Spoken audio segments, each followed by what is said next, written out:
ఏం చెప్తారు కళ్యాణ్ గారు? 4 రోజుల నుంచి పోరాడుతున్నారు, బోనం ఎత్తుకున్నారు, సక్సెస్ఫుల్ గా లోపలికి వెళ్ళారు.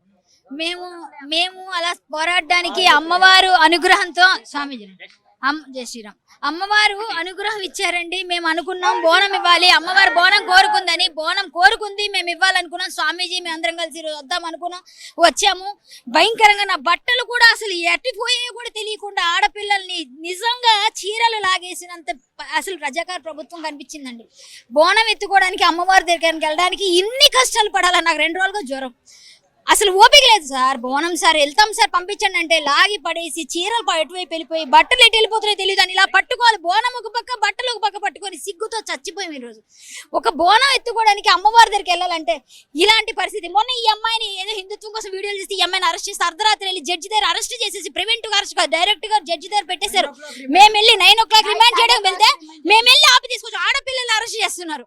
ఇంత ఘోరం జరుగుతుంది. ఆ పిల్ల 50,000 కట్టుకోలేని పరిస్థితి, 50,000 కట్టించారు బెయిల్ కి. అంటే ఏం జరుగుతుంది? రజాకార్ ప్రభుత్వం ఇక్కడ బోనాలు ఎత్తుకుంటామంటే ఒప్పుకోలేదు, అమ్మవారి స్థలము ఏం తినేద్దాం అనుకున్నారు.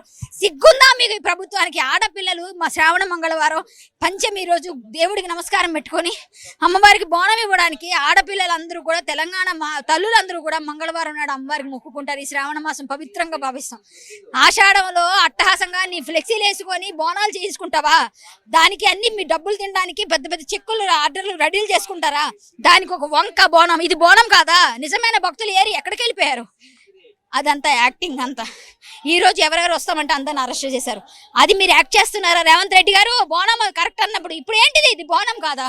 ఈ రోజు బోనం ఎత్తుకొని మేము అందరం వస్తే మమ్మల్ని పోలీసులను పెట్టి దౌర్జన్యం చేసి ఆడపిల్లలను చూడకుండా ఇటు అటు 4-5 అన్నదమ్ములు వచ్చి బోనాన్ని మమ్మల్ని కాపాడడానికి చేస్తే కాళ్ళు తొక్కేసి చీరలు లాగేసి ఆడపిల్లలు పెట్టి మరి, అంటే ఆడపిల్లలు ఉన్నాం కాబట్టి ఆడపిల్లలు పెట్టారు, కానీ వాళ్ళు కూడా తోసిపడేస్తుంటే ఆ రాళ్ళు రప్పులు తగిలి కాళ్ళు నొప్పులు పెట్టి జ్వరంతో మాట రావట్లే.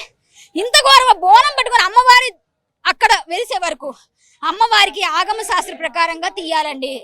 ఒకవేళ ఏదైనా ఛిద్రం అయిపోయినా కూడా మనం ధాన్యాదివాసం చేసి జలాదివాసం చేసి ప్రతిష్ఠ చేస్తాం, ప్రాణ ప్రతిష్ఠ. అక్కడ అమ్మ విగ్రహం లేదంతే, అమ్మ ప్రతిరూపం లేదు, కానీ అమ్మ అంశ అక్కడ ఉంది, అమ్మ పవర్ ఉంది అక్కడ. లేకపోతే ఇంతమంది తరలి రారు. అక్కడ అంత ఎండలో అంత గాలిలో వెలిగిస్తే దీపం వెలిగింది. అమ్మవారు ఉండకపోతే వెలగదండి.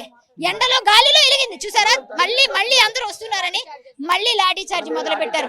ఇంత ఘోరమైన పరిస్థితి మనది. తెలంగాణలో ఉన్నామా, రజాకార్ ప్రభుత్వంలో ఉన్నామా? రేవంత్ రెడ్డి గారు మీకు కొంచెమైనా మీరు హిందూగా ఉంటే, అమ్మా కొండా సురేఖ తల్లి నీకు దండం, బోనం ఎత్తుకున్నానని చెప్పింది నువ్వు నిజమైతే నిజమైన ఆడదానిగా నువ్వు బోనం ఎత్తుకున్నది నిజమైతే, యాక్టింగ్ కాకపోతే మీది.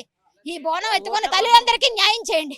ఈ రోజు అమ్మవారికి ఒక ఆటోలో తీసుకెళ్లారు, అమ్మవారికి రక్షణ లేదు, ఆడపిల్లలకి ఏం రక్షణ ఉంటది? ఇలాంటి మాలాంటి ఆడపిల్లలకి అమ్మవారికి రక్షణ లేదు. ఆటోలో ట్రాలీలో తీసుకెళ్లారా?